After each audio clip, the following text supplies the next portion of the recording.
오늘 우리들에게 허락해 주신 하나님의 말씀 신명기 26장 1절부터 3절까지의 말씀입니다.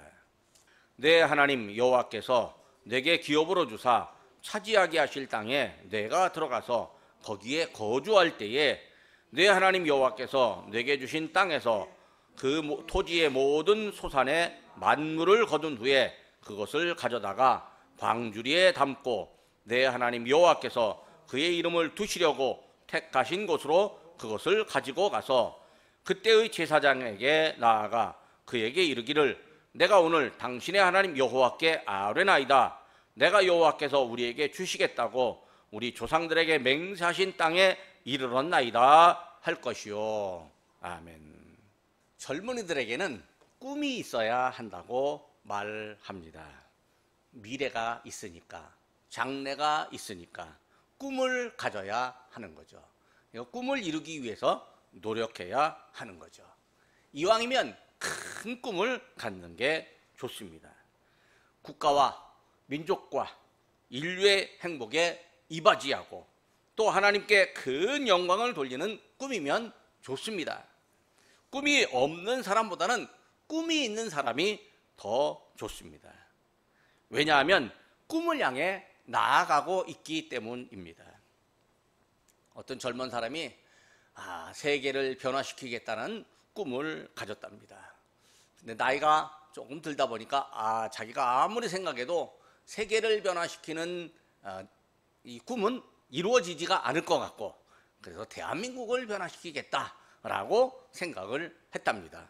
몇 년 지나고 나니까 대한민국을 변화시키는 것도 어렵고, 그래서 내가 있는 직장만 변화시켜야 되겠다라고 생각을 했다는데 몇 년 지나고 나니까 직장도 변화시키기 어렵더랍니다. 그래서 아이고 내 친구들이나 변화시켜야지 라고 생각을 했는데 몇 년 지나고 나니까 친구가 한 명도 변하지를 않더랍니다. 그제서 깨달았답니다. 내가 변해야 하는구나. 사실 사람이요, 꿈이 크지만 현실은 다릅니다. 현실은 꿈에 비해서요 아주 작고 초라하고 또 불편하기가 그지없습니다. 그러다 보면 현실에 대해서 불만도 생깁니다. 이럴 때 이제 현실을 개선하려고 하는 노력도 필요합니다. 현실을 개선하는데 아무 방법이나 마구 사용하면 또 안 됩니다. 정당한 방법, 또 사람들이 동의하는 방법을 사용해야 합니다. 또 내가 정당한 방법을 사용하지만 사람들이 동의하지 않을 수 있어요. 그래도 참아야 합니다. 그리고 여전히 떳떳한 방법을 사용해야 합니다. 현실을 개선하겠다고 하면서도요 자기 마음대로 하는 사람들이 더러 있습니다. 큰 일을 위해서는요 작은 일 정도는 희생할 수 있다고 생각하고 다른 사람의 희생을 아무렇지도 않게 여기는 사람들도 더러 있습니다. 사실 큰 일은요 작은 일이 모여서 이루어집니다. 그러므로 작은 일이라도 소홀히 하지 않아야 큰 일을 이룰 수 있습니다. 누가 그러더라고요.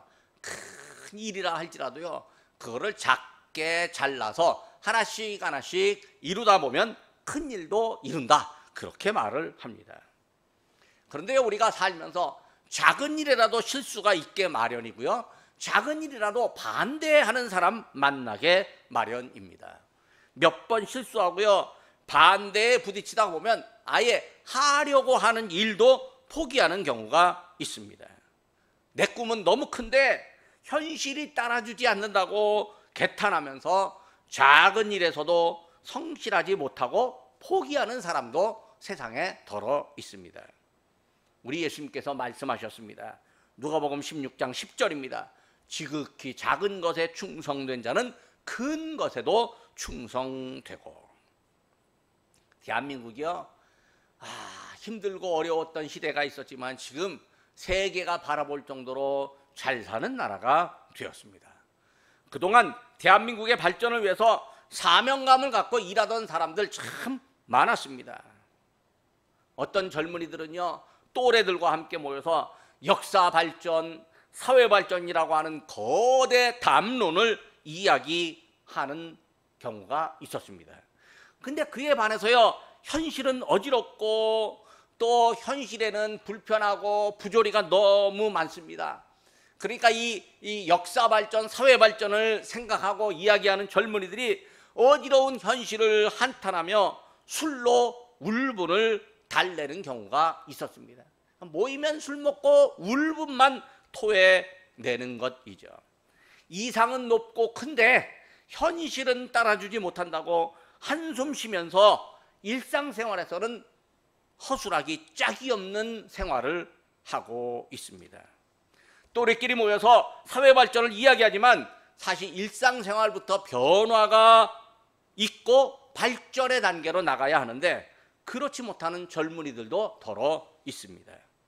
그렇게 세월을 보내다가요, 젊은 시절 다 보내고 말고 또 혼기를 놓치고 가족들과 떨어져 갖고 혼자 사는 그런 사람도 있습니다. 근데요, 제가 아는 어떤 사람은 우연한 기회에 새로운 모임에 참여를 했는데 거기 모임의 구성원들이 자기보다 나이가 좀 어려요. 어린데도 불구하고 가정을 이루고 자녀를 키우고 또 자녀 양육하는 이야기를 하고 경제생활에 열심을 내는 그런 사람들을 봤습니다. 거대 담론을 이야기하지만 아주 보통 사람들의 생활을 직접 듣고 자기 생각을 돌아보게 되었습니다. 보통 사람들 생활은요, 의식주, 옷 입고 밥 먹고 또 집에서 머물고 가족들의 이야기, 결혼생활, 자녀들, 또 부모님 모시는 이야기, 뭐 이런 게 거의 관심을 둡니다. 사람들의 일상생활이 거의 이렇습니다. 거대 담론을 이야기하던 사람도요, 소시민들, 보통 사람들의 생활에서 살아가는 그 새로운 모습과 차원을 발견할 수 있습니다. 그리고 일상생활에 관심을 갖게 되었습니다. 아이고, 아이들 공부 못한다고 너무 나무래지 말라고 그렇게 말하던 사람이요, 자기 조카가 성적이 바닥권에서 도우는 걸 보고 화가 치밀어 오르더랍니다. 사실 아주 큰 이야기, 거대 담론을 이야기해도요, 일상생활에 관심을 두지 못하면 탁상공론이거나 허울 좋은 구호에 불과합니다. 정치가들이요, 아무리 멋진 말을 해도요, 국민들의 삶이 피폐하고 불편하면 아무 소용이 없습니다. 정치가들은 국민들에게 일자리 만들어줘야 되고요, 편안한 일상생활을 누리도록 도와주어야 합니다. 정책을 펼쳐야 합니다. 그리고 미래에 대한 희망도 갖게 해야 합니다. 대한민국이 이렇게 잘 살게 되었지만 젊은이들이 미래에 대한 희망을 갖지 못하고 있습니다. 80년 동안 한 푼도 안 쓰고 월급을 다 모아야 집 한 채 살 수 있다고 할 정도니까 얼마나 희망이 생기지 않겠습니까? 젊은이들이요, 사회가 안전하다는 생각, 사고가 나도 빠르고 정당하게 수습하고 회복된다는 믿음을 갖게 해주어야 합니다. 그런데요, 그냥 저녁 먹고 집에 가려고 횡단보도에서 기다리다가 사고가 나는 모습을 보고 사람들이 불안해하고 있습니다. 일상생활에서 행복을 느껴야 우리가 정말로 하나님 앞에 더 감사할 수 있게 되는 거죠. 우리 하나님께서 우리를 창조하셨습니다. 창조하셨다라고 하는 이 믿음은요, 신앙의 기본이고 부인할 수 없는 사실입니다. 우리를 창조하신 하나님께서요, 우리가 살아가는 환경도 마련해 주셨습니다. 하나님께서 말씀으로 세상을 창조하셨습니다. 그리고 가장 마지막에 흙으로 빚어 사람을 창조하시고 아담, 하와라고 이름 지어 주셨습니다. 아담과 하와가 딱 세상을 보니 이미 자기가 살아갈 환경이 다 만들어져 있는 겁니다. 그러니까 하나님께서 살아갈 환경을 만들어 주신 거죠.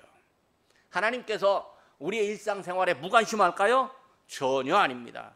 하나님은 우리의 일상에 대해서 관심을 갖고 계시며 은혜를 주시고 그 은혜에 감사하기를 원하십니다. 하나님께서요, 당신의 백성들에게 기업을 주어서 거주하게 하셨습니다. 여기 이 신명기 26장 이 모세의 말을 듣는 사람들 야곱의 후손들입니다. 근데 이 후손들이요 땅 없이 산 적이 있었습니다. 자기네 땅이라고 하지만 사실은 애굽 땅이었고요. 그들의 조상 요셉 덕에 애굽의 고센 땅에 정착해서 잘 살기는 했지만 요셉이 죽은 후에는 고난이 시작되었습니다. 이 사람들 소수민족입니다. 그러니까 애굽 사람들이요 차별을 합니다. 애굽 사람들이 여기 고센 땅에 사는 히브리 사람들 인구가 점점 불어나는 것을 보고 두려워해서 강제 노동을 시켰습니다. 강제 노동으로 피곤하면 자녀들을 생산하지 못할 거라고 생각을 했지요. 그런데요, 웬걸요, 이 히브리 사람들이 얼마나 건강한지 강제 노동으로 피곤함에도 불구하고 자녀들이 점점 더 많이 태어나는 것이죠. 급기야 애굽 사람들이 애굽 왕 바로가 히브리 사람 중에 남자아이를 낳으면 살려두지 말라 이렇게 명령을 내렸습니다. 일종의 산하 제한이고 아주 비인격적이고 반문화적인 정책이었습니다.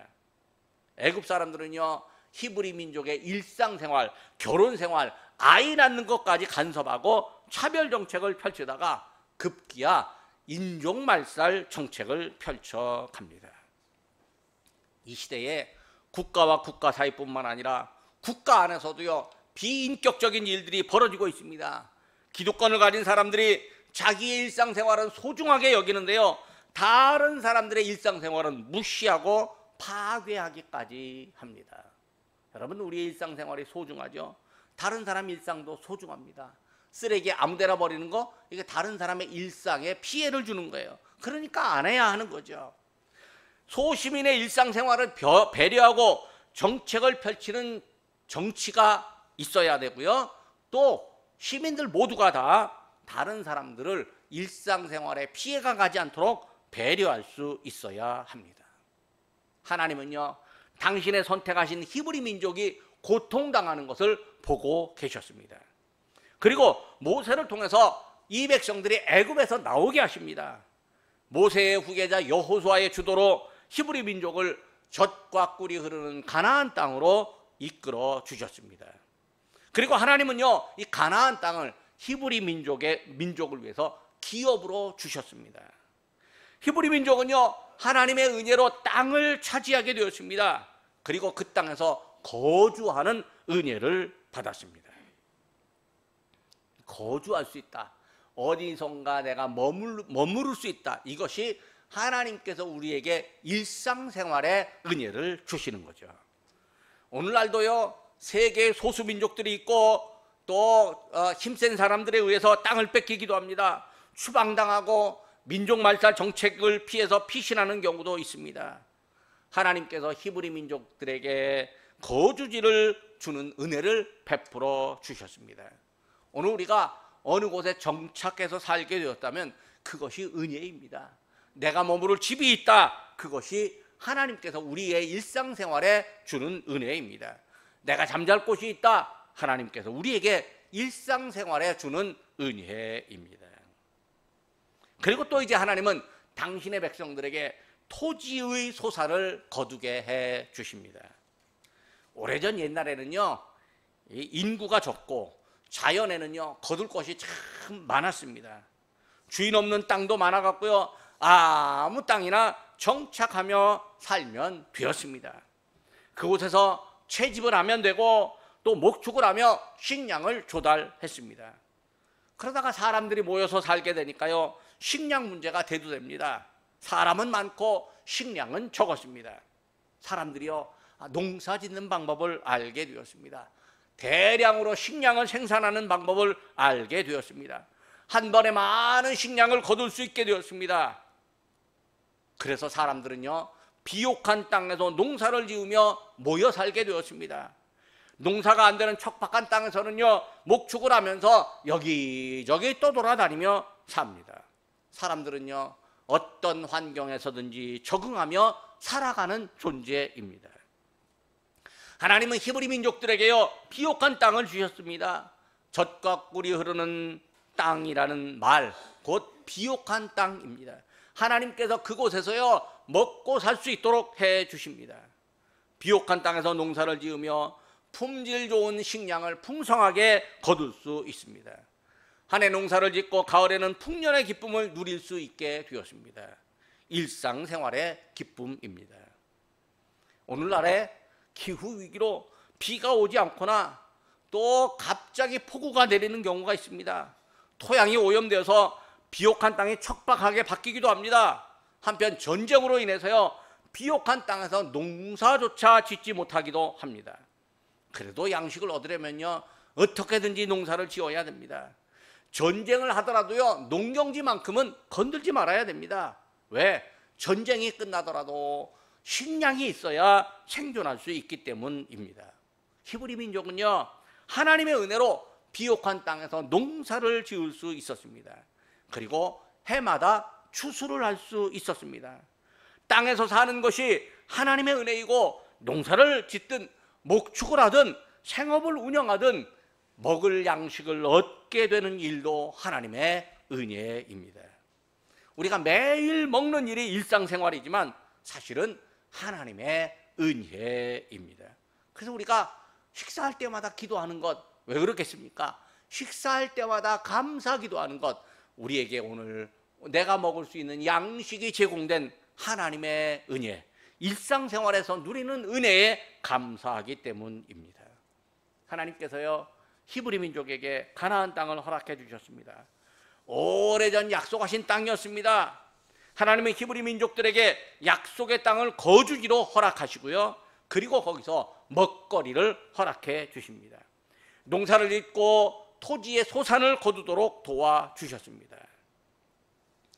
이 시대가요, 첨단 산업과 정보화 사회입니다. 또 그리고 서비스 산업이 발달했습니다. 그러니까 실제로 농사를 안 짓는 분들이 훨씬 더 많이 있습니다.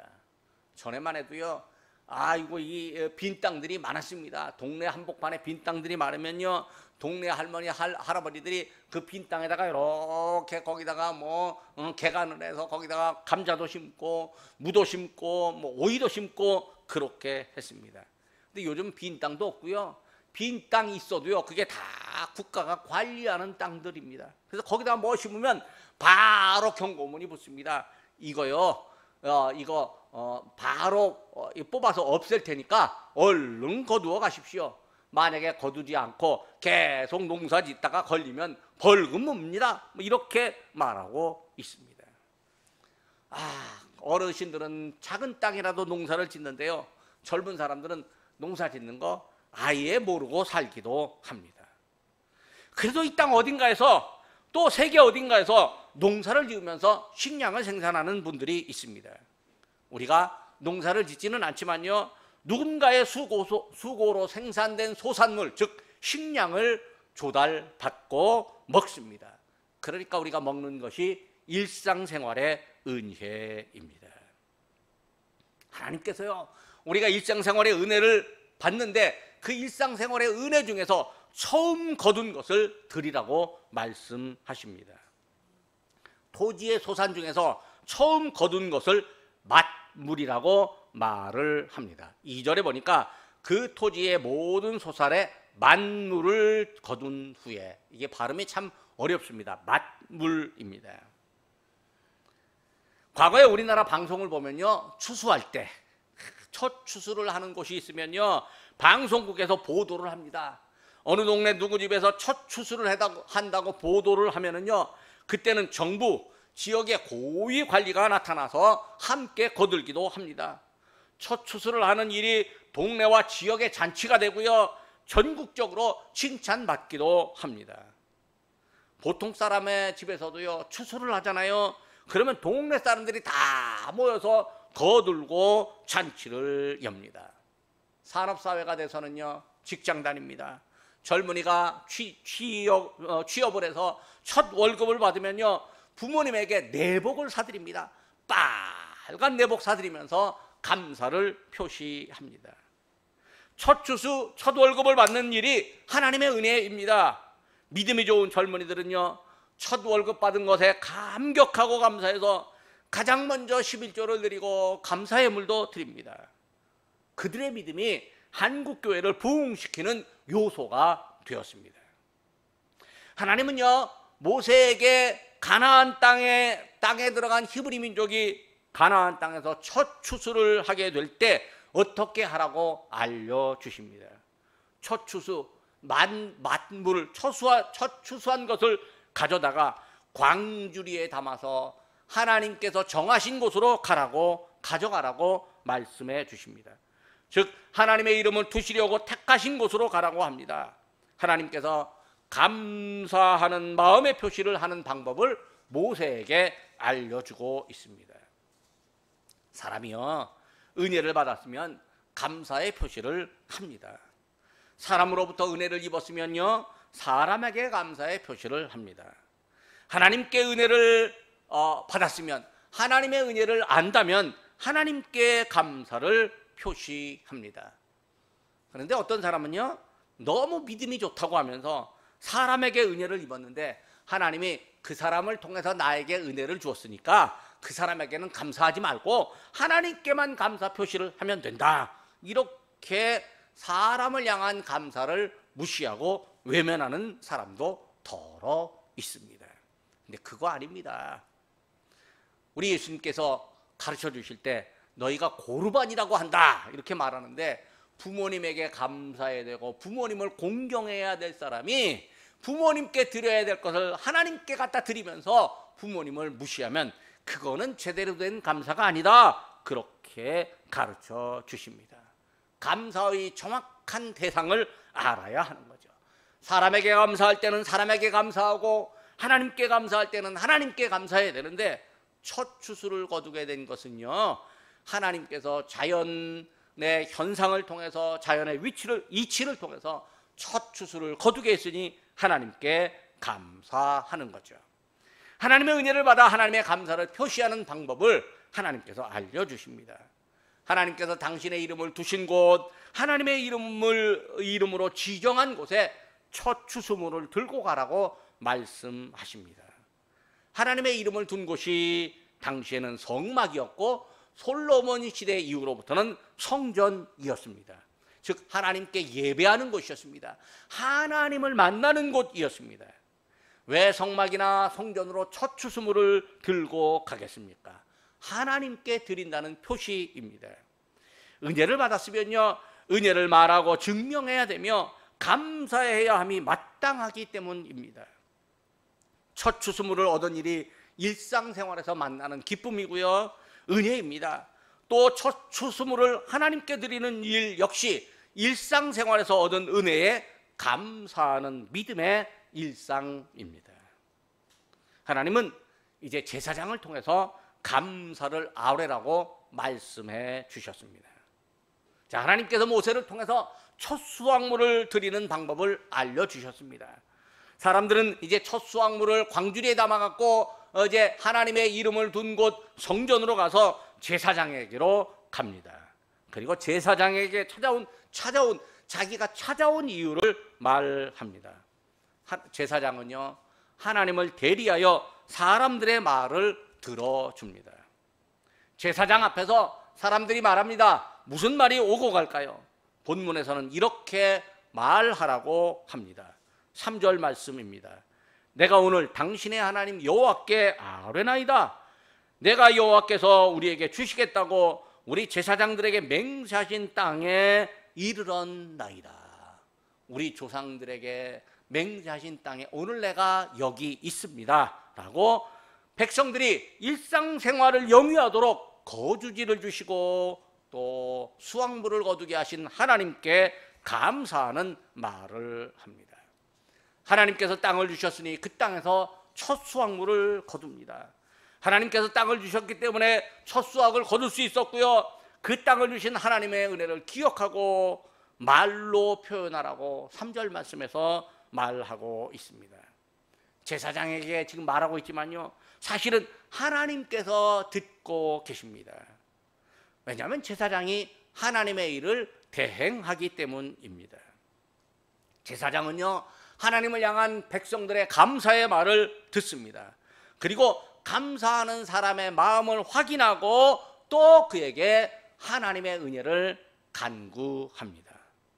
제사장은 첫 수확을 드리는 사람으로부터 광주를 받아서 여호와의 제단 앞에 놓습니다.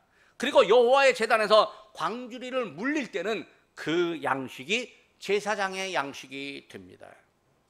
사실 제사장은요, 하나님의 이름을 둔 곳, 즉 성소에서 일하느라고 농사를 지을 수 없습니다. 생업을 갖지 못합니다. 제사장들에게는요, 분깃도 없고 양식도 없습니다. 그러니까 누군가가 제사장에게 살도록 도와줘야 되는데요, 하나님께서 내가 너희의 분깃이다, 그렇게 말씀해 주십니다. 신명기 10장 9절 말씀입니다. 레위는 그의 형제 중에 분깃이 없으며 기업이 없고 내 하나님 여호와께서 그에게 말씀하심 같이 여호와가 그의 기업이시니라. 이 레위가 사실은 제사장 가문이고 레위의 후손들이 제사장인데, 이 사람들이 곳곳에서 하나님의 말씀을 가르치는데 그들이 분깃이 없고 농사를 못 짓습니다.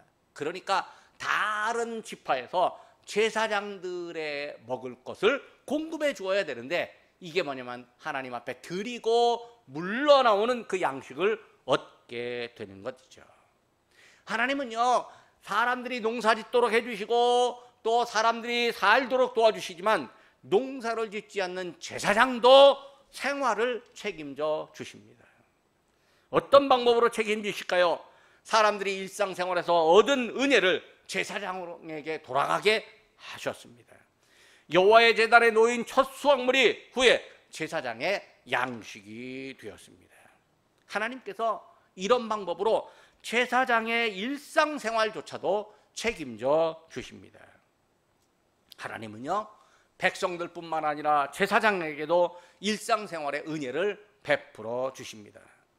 백성들의 믿음과 감사를 사용해서요, 책임져 주십니다. 사람들이 서로 감사하고 서로 인정하고 서로에게 복을 나누게 해 주십니다. 일상생활에서 누리는 은혜입니다. 제사장이나 백성이나 모두에게 하나님은 일상생활에서 복과 은혜를 누리게 해 주십니다.